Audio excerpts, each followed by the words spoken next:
Hello, in this video I'm going to show you how to split strings using C#.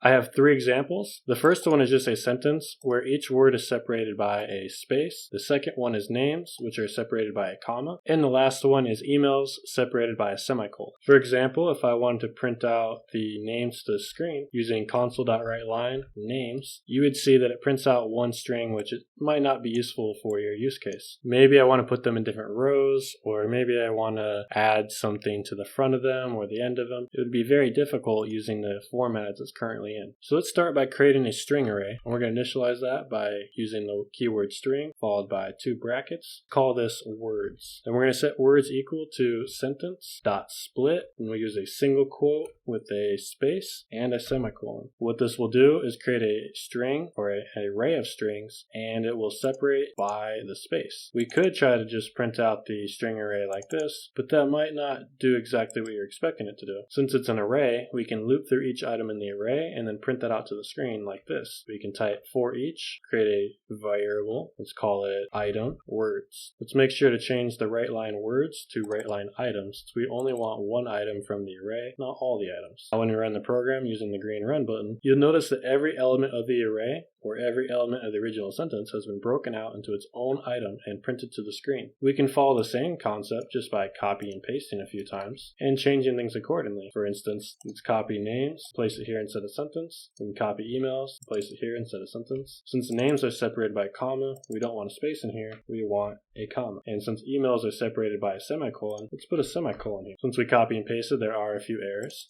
So let's change this words to names. Oh, well, we can't use names because we already have that defined. So let's call it name list. And for this one, we can call it email list. You'll notice that the name list is faded in the background because it's not being used. So if we place that here instead, and same thing for email list here, you'll notice everything is being used now. In one big mess, you can see the first sentence, the list of names, and the email addresses all have been printed out to the screen. If you have any questions, feel free to leave them down below. A link to the source code is in the description. Thanks for watching. See you in the next video.